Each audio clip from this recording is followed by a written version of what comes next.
Hello everyone, myself doctor Chikita Patel અને આ વિડીયોની અંદર હું તમારી સાથે વાત કરીશ હાઈ બ્લડ પ્રેશર હાઇપરટેન્શન વિશે. ઘણી બધી વખત ઓબ્ઝર્વ કરવામાં આવે છે કે જે હાઇપરટેન્શનના પેશન્ટ્સ છે કે હાઈ બ્લડ પ્રેશરના પેશન્ટ્સ છે એ લોકો ક્યાં તો એને બહુ લાઇટલી લઈ લે છે, ક્યાં તો પછી એનાથી બહુ વધારે ગભરાય છે. ઘણા બધા પેશન્ટ્સ એવા હોય કે મને તો કંઈ થતું નથી, સારું છે, કઈ જગ્યામાં નથી કરાવું, એ તો ચાલ્યા કરે and it's it is a very common thing. આ ઉંમરે તો થોડું ઘણું પ્રેશર હોય ઓલ દેટ, અને દે don't take much care, they are very casual with it. અને ઘણા બધા પેશન્ટ્સ એવા હોય કે જે લોકો એટલા બધા ગભરાય કે હજી તો પ્રેશર ચેક કરાવવા જવાનું હોય એ પહેલાં જ લોકોનું પ્રેશર વધી જાય એન્ડ દે થિંક દેટ કે યાર કાલે ભવિષ્યમાં ઉઠીને મને હાર્ટ એટેક તો નહીં આવી જશે ઓલ દેટ. બિકોઝ કે ક્યાંક ધો આ પ્રોબ્લેમ એટલી બધી કોમન છે કે દરેક ઘરની અંદર હાઈ બ્લડ પ્રેશરનું એક પેશન્ટ તો હોય જ છે, બટ સ્ટીલ ક્યાંક એને લઈને અન્ડરસ્ટેન્ડિંગ ક્યાંક ઓછું છે કે આ એકચ્યુઅલી છે શું થાય કે આપણે ક્યાં તો એનાથી ડરીએ ક્યાં પછી એને અવોઇડ કરીએ. So this video I M making particularly to help you out, કે જેથી તમે સમજી શકો કે બ્લડ પ્રેશર શું છે, કઈ રીતના આપણે એને મેન્ટેન કરી શકીએ અને we can avoid so many things. Because knowledge એક એવી વસ્તુ છે કે જો તમને ખબર હોય અમુક વસ્તુ તો you can avoid so many accidents. Okay, so will start કે what is blood pressure. Blood pressure actually છે શું? તો બ્લડ પ્રેશર ઇઝ નથિંગ પણ જે પ્રેશરથી બ્લડ આપણી નસોમાં વહી રહ્યું છે એ પ્રેશરને બ્લડ પ્રેશર કહેવામાં આવે. હવે હું એને ઓર સિમ્પલ બનાવું તો તમે અહીંયા એક ફિગર જોઈ શકો છો કે મેં એક રેફરન્સ ફિગર મૂકી છે. તો આપણી છે ને આપણી બોડીમાં સર્ક્યુલેટરી સિસ્ટમ હોય, મતલબ કે આપણા આખા બોડીમાં બ્લડ સપ્લાય થાય તો આપણને ખબર છે, બરાબર છે. તો બ્લડ હવે કેવી રીતના સપ્લાય થાય? આપણું જે હાર્ટ હોય, સેન્ટરમાં આપણું હાર્ટ છે, તમે ફિગરમાં જોઈ શકશો, અને એમાંથી રેડ કલરની અમુક નસો નીકળી રહેલી છે અને બ્લુ કલરની નસો પણ અંદર છે.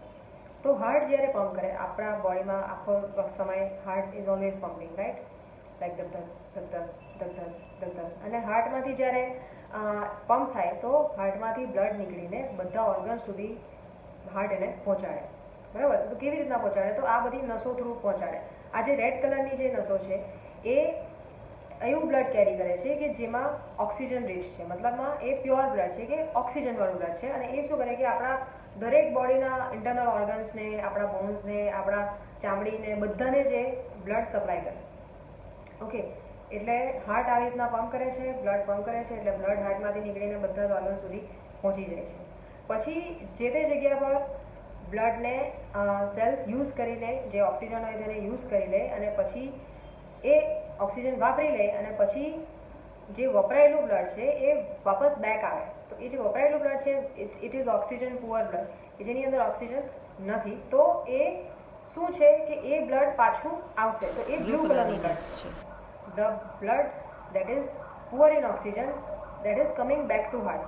તો એ બ્લુ કલરની નસો છે કે જે પાછી બેક ટુ હાર્ટ આવી રહેલી છે. પછી એ બ્લડ શું થશે કે હાર્ટમાં જે પાછું બેક બ્લડ આવ્યું એ હાર્ટ મોકલશે લંગ્સમાં, એટલે કે આપણા ફેફસામાં.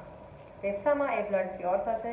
આપણે જ્યારે શ્વાસ લઈએ તો એ શ્વાસમાં ઓક્સિજન હોય અને એ લંગ્સ એ ઓક્સિજનને લઈને આપણું બ્લડને પ્યોર કરે અને પછી એ બ્લડ પાછું આપણા હાર્ટમાં જાય અને પછી હાર્ટમાંથી નીકળે અને પાછું આપણા બધા બોડીના ઓર્ગન્સને સપ્લાય કરી દે. So this is how the chain goes. અને જે ફોર્સથી બ્લડ વહી રહ્યું છે, આપણી જે રેડ કલરની જે નસો છે એને આર્ટરીઝ કહેવાય, કે જે પ્યોર બ્લડને કેરી કરી રહી છે. તો એ જે ફોર્સથી બ્લડ એમાંથી પસાર થઈ રહેલું છે એ પ્રેશરને કે એ ફોર્સને બ્લડ પ્રેશર કહેવાય. હવે તમે ઘણી બધી વખત સાંભળ્યું હશે કે ડૉક્ટર આપણને કહે કે ઉપરનું પ્રેશર આટલું છે ને નીચેનું પ્રેશર આટલું છે. તો બેઝિકલી હાર્ટ પમ્પ કરી રહ્યું છે બ્લડને, તો હાર્ટ કોન્ટ્રાક્ટ કરે, રિલેક્સ કરે, કોન્ટ્રાક્ટ કરે, રિલેક્સ કરે, બરાબર. તો એ જ્યારે કોન્ટ્રાક્ટ કરે એટલે કે સંકોચાય તો એને કહેવાય સિસ્ટોલિક પ્રેશર, એટલે કે ઉપરનું પ્રેશર, કે જે નોર્મલી હોય 120.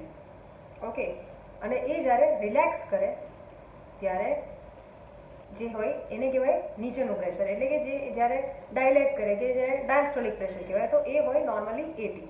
સો એ ઉપરનું અને નીચેનું પ્રેશર એટલે બેઝિકલી કંઈ નથી પણ હાર્ટ જ્યારે કોન્ટ્રાક્ટ કરે તો એને ઉપરનું પ્રેશર કહેવાય, એટલે કે મેક્સિમમ પ્રેશર, અને જ્યારે ખુલે કે રિલેક્સ થાય તેને કહેવાય મિનિમમ પ્રેશર, એટલે કે diastolic pressure. So these are the two pressures which are measured while measuring a blood pressure of patient. Okay, so આ થઈ ગયું કે બ્લડ પ્રેશર શું છે અને બ્લડ પ્રેશરનું નોર્મલ રેન્જ છે 120, એટલે કે ઉપરનું જે પ્રેશર છે જે નોર્મલી 120 હોય અને નીચેનું જે પ્રેશર છે એ નોર્મલી 80 હોય. Okay, so this is normal blood pressure. Okay, so હવે આપણે જોઈશું કે હાઈ બ્લડ પ્રેશર કોને કહેવાય. તો જેમ આપણે આગળ વાત કરી તેમ કે ઉપરનું જે પ્રેશર છે કે સિસ્ટોલિક પ્રેશર છે તે 120 હોવું જોઈએ, નીચેનું પ્રેશર 80 હોવું જોઈએ. તો હવે 124 રીડિંગ બતાવ્યું એટલે કંઈ હાઈ બ્લડ પ્રેશર તો નથી હોતું, બરાબર છે. તો હાઈ બ્લડ પ્રેશર ક્યારે હોય છે? તો વેન તમારું સિસ્ટોલિક પ્રેશર જે છે, ઉપરનું જે પ્રેશર છે એ 140ની નજીક બતાવે કે 136 છે કે પછી 144 છે કે 140 છે. તો એ રેન્જમાં તમારું ઉપરનું પ્રેશર જો બતાવે તો તમે એને યસ હાઈ બ્લડ પ્રેશરની કન્સિડર કરી શકો. અને નીચેનું જે પ્રેશર છે એ 90ની નજીક જો તમારું આવે, 92, 94, 90, તો yes that is also considered as high diastolic pressure, એટલે કે નીચેનું પ્રેશર તમારું વધારે બતાવે છે. અને બીજું એક હાઈ બ્લડ પ્રેશરનું એક નેસેસિટી છે કે એ તમારું એક જ દિવસ હાઈ બતાવ્યું બિકોઝ ઓફ સમ રીઝન, તો એને આપણે હાઈ બ્લડ પ્રેશર કે આને આ રોગ છે એવું નહીં કહી શકીએ. જો તમારું ડેલી બેઝિસ પર કે કન્સિસ્ટન્ટલી તમારું પ્રેશર હાઈ જયા કરતું હોય તો એને જ આપણે હાઈ બ્લડ પ્રેશર કહી શકીએ. એટલે તમે કદાચ નોટિસ બી કર્યું હશે કે તમારું પ્રેશર કોઈ દિવસ વધારે બતાવ્યું તો ડૉક્ટર અચાનક તમારી દવા નહીં ચાલુ કરી દે, એને પહેલાં જોઈ અઠવાડિયું કે ચાલો યાર વધારે બતાવે છે તો પછી એની દવા ચાલુ કરાય, બરાબર. અનલેસ એન્ડ અન્ટિલ કે એની પાછળ કોઈ મેજર રીઝન નહીં હોય કે હા ચલો તમને કોઈ બીજો બી રોગ છે અને એના લીધે થઈ ગયું છે હાઈ બ્લડ પ્રેશર, તો ડેફિનેટલી એના માટે દવા થવાની છે. બટ અચાનક તમે રૂટીન ચેકઅપ માટે ગયા અને તમારું પ્રેશર વધારે બતાવી દીધું એક દિવસ, તો કે બીજા દિવસથી દવા નથી ચાલુ થઈ જતી. એના માટે તમારે થોડુંક મોનિટરિંગ કરવું પડે 4-5 દિવસ કે હા રોજ જ વધારે બતાવે છે તો પછી જ તમારી મેડિસિન ડૉક્ટર્સ પણ ચાલુ કરે. ઓકે, તો આ રીતનું હોય છે. અને હવે મોનિટરિંગ કોણે કરાવવું જોઈએ? ઘણી બધી વખત કેવું હોય ને કે હાઈ બ્લડ પ્રેશરના બહુ સિમ્ટમ્સ નથી હોતા. ઘણી બધી વખત એવું થાય કે તમે ડૉક્ટર પાસે એમ જ રૂટીન ચેકઅપ માટે જાઓ ને તમને ડૉક્ટર કહે કે તમારું પ્રેશર તો વધારે બતાવે છે અને તમને તો ખબર પણ નહીં હોય કે હા મારું પ્રેશર વધારે હતું, બરાબર. સો એવા કયા લોકો છે કે જે લોકોમાં વી કેન સસ્પેક્ટ કે હા આને હાઈ બ્લડ પ્રેશર હોય છે, કે અમુક ટાઈમે આ જે પર્ટિક્યુલર વ્યક્તિઓ છે જે હું હમણાં મેન્શન કરીશ એ લોકોનું પ્રેશર ચેકઅપ કરાવી લેવું જોઈએ. બિકોઝ કે એવા વ્યક્તિઓમાં હાઈ પ્રેશર બહુ વધારે પ્રેશર અચાનક થઈ જવાના ચાન્સીસ પણ છે. તો પહેલાં તો છે કે જે લોકો ઓબેસિટી છે તે લોકો જે લોકોનું વજન વધારે હોય છે નોર્મલ કરતાં, જ્યારે વેઇટ તમારું બોડી વેઇટ વધારે હોય તો પ્રેશર વધારે હોવાના ચાન્સીસ ઘણા બધા છે. Okay, so those people who are suffering from obesity, overweight should go for routine blood pressure checkup. મહિને 2 મહિને તમારે ચેકઅપ કરાવ્યા કરવાનું, જેથી તમને ખબર પડે કે બોડીના લીધે તમારું પ્રેશર બહુ વધારે પડતું હાઈ તો નથી થઈ જતું, બરાબર છે. સેકન્ડ નંબર છે કે જે લોકોના એજ વધી ગયા છે, જેમ કે ધોઝ હુ આર 45-50, એ લોકોએ પણ પોતાનું બ્લડ પ્રેશર રૂટીન ચેકઅપમાં કરાવવું જોઈએ. ઘણી બધી વખત એવું થાય કે બહુ માંદા નહીં પડતા હોય. આપણે ત્યાંના તો જે એટમોસ્ફિયર છે એમાં ઘણી બધી વખત એવું જોવા મળે છે કે જે સ્પેશિયલી જે ફાર્મર્સ ને એ લોકો હોય દે are very fit, so they think કે એ લોકોના બોડીમાં કંઈ જ પ્રોબ્લેમ નથી એન્ડ દે ડોન્ટ માંદા પણ નહીં પડતા હોય એટલે રૂટીન ચેકઅપમાં જવાની જરૂર જ નહીં પડે. But that is not the case. Sometimes pressure હોય તમને ખબર પણ નહીં પડે, એટલે સ્પેશિયલી પણ જઈને તમારે તમારું પ્રેશર ચેકઅપ કરાવી લેવું જોઈએ. સેકન્ડ નંબર છે કે થર્ડ નંબર છે જે લોકો વાઇસીસ લેતા હોય કોઈ પણ ફોર્મના, આલ્કોહોલ છે, સિગરેટ છે, તમાકુ, બીડી કે પછી ડ્રગ્સ વોટેવર જે બી કોઈ લેતા હોય, કેમ કે આ જે બધી વસ્તુઓ છે they are very bad for blood અને એનાથી તમારું કોલેસ્ટ્રોલ વધી જાય છે અને ઇવેન્ચ્યુઅલી પ્રેશર વધી જાય છે. સો એવા લોકોએ રૂટીનલી પોતાનું બ્લડ પ્રેશર ચેકઅપ કરતા રહેવું જોઈએ, બરાબર. બીજું છે કે જે લોકો સ્ટ્રેસમાંથી પસાર થઈ રહ્યા છે, કે જે લોકોને ઊંઘ બરાબર નથી નીકળતી, બહુ સ્ટ્રેસફુલ લાઈફ છે, વધારે પડતું કામ કરી રહેલા છે, હેક્ટિક છે શેડ્યુલ, મગજ થાકી જતું હોય છે, ઊંઘ બરાબર નહીં આવતી હોય, તો એવા લોકોએ પણ પોતાનું બ્લડ પ્રેશર રૂટીનલી ચેકઅપ કરાવવું જોઈએ. ઓકે, આ બધી વસ્તુ એટલા માટે છે બિકોઝ કે જો તમે રાઈટ ટાઈમે ચેકઅપ કરાવી લેશો તો શું થશે ને કે you can easily control this situation, બહુ જ easily. Simple medicine, simple lifestyle ચેન્જીસને તમારું જે પણ કંઈ પ્રોબ્લેમ છે એ કંટ્રોલમાં આવી જશે. પણ તમે એવા સ્ટેજ પર પહોંચી જાઓ કે તમારું બ્લડ પ્રેશર બહુ જ હાઈ હોય તો એ ટાઈમે શું થાય કે કોમ્પ્લિકેટેડ સિચ્યુએશન્સ થવાના ચાન્સીસ બહુ વધારે છે, જેમ કે હાર્ટ એટેક આવી જાય કે બ્રેન સ્ટ્રોક આવી જાય, તો એવા ઇન્સિડન્ટ્સ થાય છે, બરાબર છે. એના કરતાં બેટર છે કે આપણે આ બધી વસ્તુ જો રૂટીનલી ચેકઅપ કરાવ્યા કરીએ તો we can avoid so many bad situations. Okay, હવે આપણે જોઈશું કે પર્ટિક્યુલર કોઝિસ કયા છે બ્લડ પ્રેશરના માટેના. ઓકે, કોઝિસની અંદર મેં તમને કીધું તેમ જે લોકોનું આપણે મોનિટરિંગ કરાવીએ એ જ ક્યાંક એઝ અ કોઝિસ પણ તમે લઈ શકો. જે લોકો ફર્સ્ટ તો કોઝની અંદર આપણે લઈ શકીએ કે ageing, not exactly cause but yes, as you age you get more prone to get hypertension. So yes, definitely age એક ફેક્ટર છે. સેકન્ડ છે ઓબેસિટી, કે જો જ્યારે તમારું વેટ વધારે હોય. થર્ડ છે ટોબેકો, આલ્કોહોલ કે પછી other forms of drugs if you are taking, then it can definitely lead to hypertension. પછી ફોર્થ છે જો તમારી લેક ઓફ ફિઝિકલ એક્ટિવિટી, તમે એકદમ બેઠાડું જીવન જીવતા હોય, yes it can B obesity, but ક્યાંક તમે નોર્મલ વેટ હોય but still if you are living a very sedentary life, તો એવામાં પણ પ્રેશર ક્યાંક જોવા મળે. તમને એવું લાગે કે બહુ ઓબેસિટી તો છે નહીં, પણ બેઠાડું જીવન હોય તો એ લોકોને પણ હોઈ શકે. પછી છે કોલેસ્ટ્રોલ, કે જ્યારે તમારું બ્લડ જાડું હોય. Cholesterol is a very big topic in itself, but yes, it is responsible for hypertension also. Blood pressure માટે પણ એ રિસ્પોન્સિબલ છે. પછી જે લોકોને સ્ટ્રેસ વધારે પડતો હોય, એ લોકો છે ટેન્શન વધારે પડતું લેતા હોય, એ લોકોને પણ ક્યાંક થઈ શકે. અમુક પછી જે છે કે સ્પેસિફિક ડિઝીઝ હોય અને પછી તમને બ્લડ પ્રેશર હોય, જેમ કે કિડનીમાં કોઈ પ્રોબ્લેમ છે, એટલે કે કિડનીનું જે મેઇન ફંક્શન છે એ ફિલ્ટ્રેશન છે, એ બ્લડના વોલ્યુમને મેન્ટેન કરે. તો યસ, કિડનીમાં જ્યારે પ્રોબ્લેમ હોય તો બ્લડ પ્રેશરને પણ ડેફિનેટલી ઇફેક્ટ કરે. તો જે લોકોને કિડની ડિઝીઝ છે તો પછી એની આખી લાઇન ઓફ ટ્રીટમેન્ટ ને બધું જ ડિફરન્ટ હોય, but yes it is one of the cause. પછી જે લોકોને ડાયાબિટીસ હોય ને સાથે સાથે બ્લડ પ્રેશર હોય તો એ પણ એક કેસ છે. પછી કોઈને થાઇરોઇડ ડિસઓર્ડર હોય તો આ બીજા એક કોઝ તરીકે આપણે કન્સિડર કરી શકીએ. તો બીજા અમે લિસ્ટ પણ કર્યા છે કે જેની અંદર તમને ખબર પડશે કે આ બધા વસ્તુઓ છે કે જેને એઝ એ કોઝ કન્સિડર કરી શકાય. બરાબર, હવે આપણે જોઈશું કે સિમ્ટમ્સ કયા કયા છે. તો સિમ્ટમ્સ મેં તમને કીધું તેમ કે એટલા બધા એકદમ માર્કેબલ સિમ્ટમ્સ નથી હોતા કે તમને એકદમ જ ખબર પડે કે હા આ તો hypertension. But yes, there are few science કે જેને તમે યસ નોટિસ જો કરો તો definitely you should think about કે હા હોઈ શકે અને આપણે હવે ચેકઅપ કરાવવું જોઈએ. તો એ કયા કયા એવા છે? તો એની અંદર ફર્સ્ટ તો છે કે તમને હેડેક થઈ શકે, બહુ કોમનલી જોવા મળે છે હેડેક. આપણે એવું લાગે કે આમાં તો જ માથું દુખતું હશે, but yes it can be a sign of high blood pressure.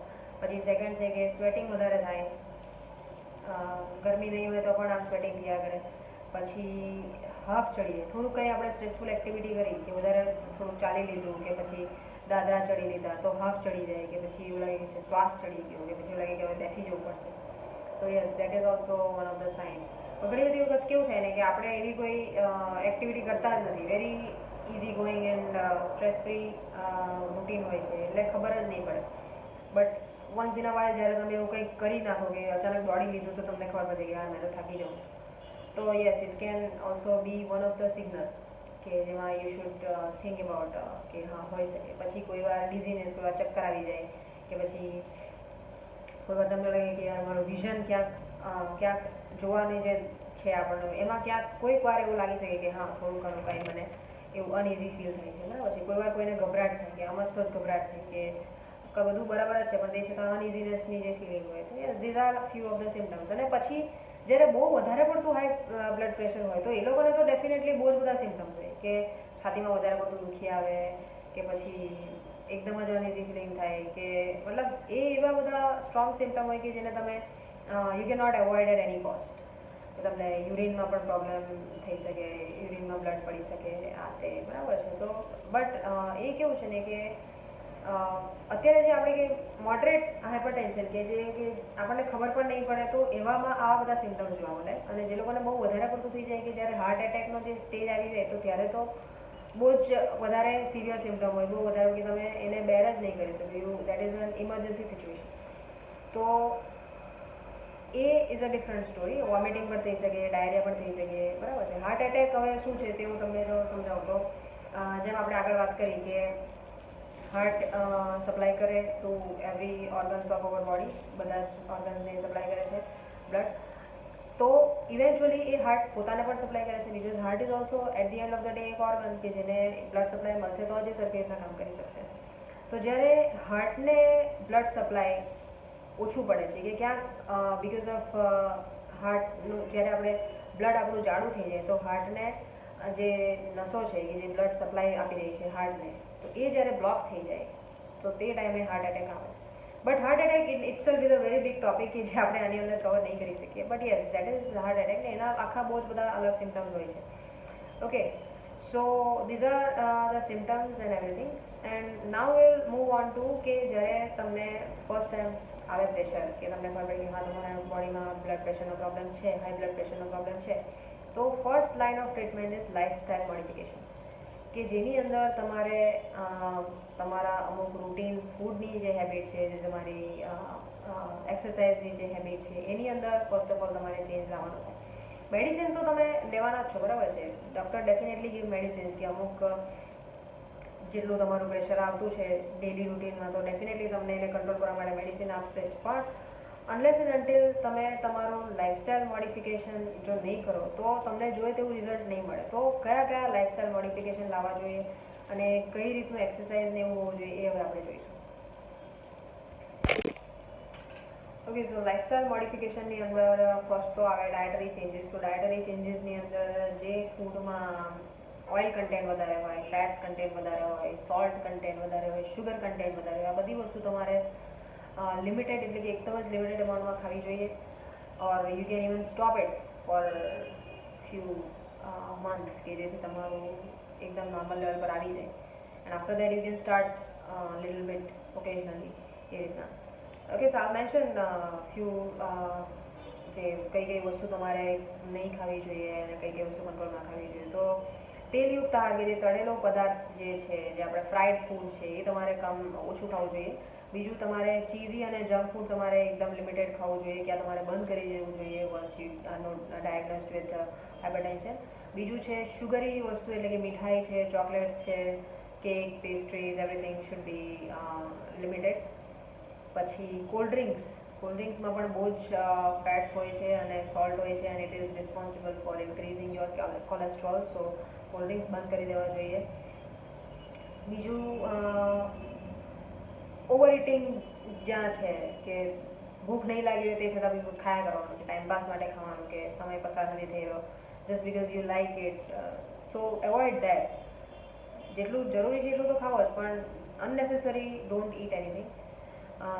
પછી વાઇસીસ જે છે, આલ્કોહોલ છે, ટોબેકો છે, એ બધું તમારે બંધ કરી દેવું જોઈએ completely. You have to stop it. Okay, so આ ફૂડમાં ચેન્જીસ છે. બીજું, તમારે ફાઇબર્સ વધારી દેવા જોઈએ. ફ્રૂટ્સનું ઇન્ટેક તમારે વધારી દેવું જોઈએ. એપલ છે, વોટરમેલન છે, સ્ટ્રોબેરીઝ, કેટલા બધા સીતાફળ છે. So many fruits we have in our surrounding.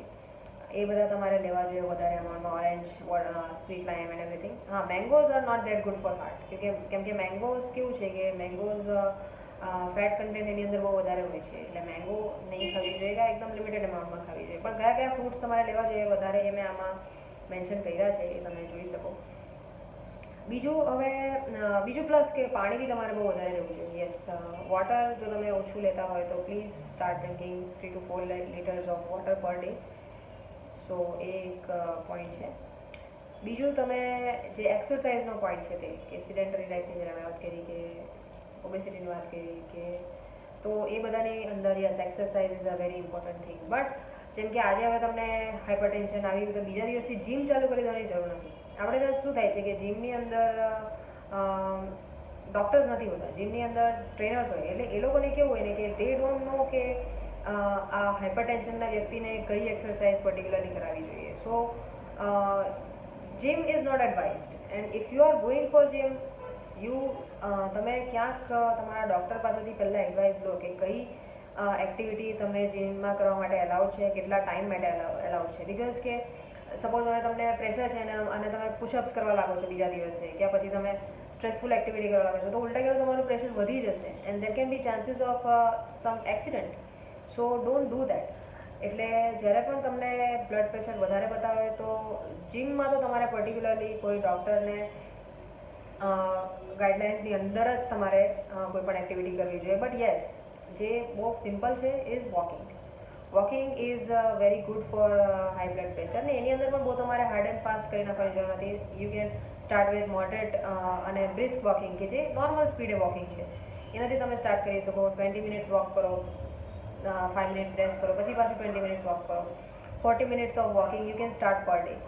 સો એવી રીતના તમારે ડેલી રૂટીન એક્ટિવિટી વધારવાની છે. Okay, so like that with the exercise. Now will see કે ટ્રીટમેન્ટમાં શું છે. ઓકે, નાઉ ટ્રીટમેન્ટનો જ્યાં સુધી સવાલ છે તો yes, allopathy is considered as the first line of therapy as far as high blood pressure is concerned. Allopathy બધા prefer કરે and yes, it is working very nicely. But yes, homeopathy has its own role as well. As a complementary medicine તમે homeopathy અમુક specific કેસીસમાં તમને બહુ જ helpful થશે. આ late you know કે કયા કયા એવા કેસીસ છે કે જેમાં તમે સાથે સાથે હોમિયોપેથી તમે લેવો તો બહુ સારું. જેમ કે કોઈને સ્ટ્રેસના લીધે છે, કોઈને મગજ પર ટેન્શન રહ્યા કરે અને સાથે સાથે હાઈ બ્લડ પ્રેશર છે, તો એવા કેસીસમાં homeopathy is very beneficial. Because કે એ શું કરશે કે તમારું stress without any side effect તમને રિડ્યુસ કરી આપશે. જ્યારે કે એલોપેથીમાં કેવું હોય કે તમારે એન્ટી ડિપ્રેશન ડ્રગ્સ તમે લેવો કે જેની બીજી બહુ બધી સાઇડ ઇફેક્ટ્સ હોય. So that is not good. So એ લેવા કરતાં તો તમે બેટર છે કે તમે એઝ અ કોમ્પ્લિમેન્ટરી મેડિસિન તમે હોમિયોપેથી સિલેક્ટ કરો. Okay, so that is one case. પછી જે લોકો ને બહુ ખારી વસ્તુ ખાવાની આદત હોય, સોલ્ટ વધારે ખાયા કરતા હોય અને પછી જો પ્રેશર વધારે હોય, તો એવા કેસીસમાં પણ homeopathy works out very nicely. પછી કોલેસ્ટ્રોલમાં પણ તમે સાંભળ્યું હશે કે લસણ ખાવાથી કોલેસ્ટ્રોલ ઓછું થાય. વી હેવ અ મેડિસિન કે which is made up from લસણ. તો એ જે મેડિસિન છે એ પર્ટિક્યુલરલી કોલેસ્ટ્રોલ રિડ્યુસ કરવામાં બહુ હેલ્પફુલ થાય છે. સો that is also one case. પછી જે લોકોને યંગ એજમાં થઈ ગયું હોય હાઈ બ્લડ પ્રેશર, કે બહુ નાની એજમાં, ભલે ઓબેસિટી છે એને થયું છે, બટ સ્ટીલ જો યંગ એજમાં થયું હોય તો પણ હોમિયોપેથી બહુ હેલ્પફુલ છે એઝ અ કોમ્પ્લિમેન્ટરી મેડિસિન. ને એ તમને આ પ્રોબ્લેમમાંથી જલ્દી બહાર કાઢી લાવશે. પછી બીજું એક છે કે તમને જેનેટિકલ ટેન્ડન્સી છે કે હેરિડિટી છે કે ફેમિલીમાં ફાધર મધરને છે, દાદાને છે, મામાને છે ને એ રીતનું કંઈ હોય ને પછી તમને પ્રેશર આવ્યું હોય, તો યસ એ ફેમિલીનું જે ટેન્ડન્સી છે કે એ તમારું ડિસ્પોઝિશન છે, ફેમિલીનું ડિસ્પોઝિશન જેને આપણે કહી શકીએ કે એ રીતનું જ્યારે કેસ હોય, તો એવામાં પણ homeopathy also helps out very nicely. Okay, so these are the cases.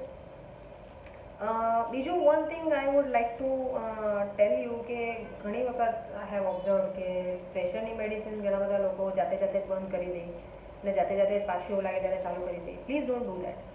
C, એલોપેથીની અંદર પણ જે પ્રેશરની જે દવા હોય છે તો it is not like paracetamol કે ઝાડા ઉલટીની દવા જેવું નથી કે તમને આજે એવું લાગ્યું ગભરાટ જેવું લાગ્યું ને તમે ચાલુ કરી દીધી ને પછી સારું લાગ્યું એટલે તમારે બંધ કરી દીધી. You should always consult your doctor. તમારા ફિઝિશિયન જે પણ કોઈ હોય એને તમારે કન્સલ્ટ કરવું જ જોઈએ બંધ કરતાં પહેલાં. અને જો તમારે પાછી ચાલુ કરવી હોય તો બોથ આર ધ સિનેરિયો કે જેની અંદર તમારે યુ હેવ ટુ મસ્ટ, કોઈ એમાં અધર ઓપ્શન નથી, you have to take consultancy of your doctor. So please be careful with that. અને to be very honest, blood pressure એક એવો બહુ મોટો ટોપિક છે, બટ આઈ ટ્રાઈડ કે ઓછા સમયમાં હું તમને હેલ્પફુલ ઇન્ફોર્મેશન આપી શકું.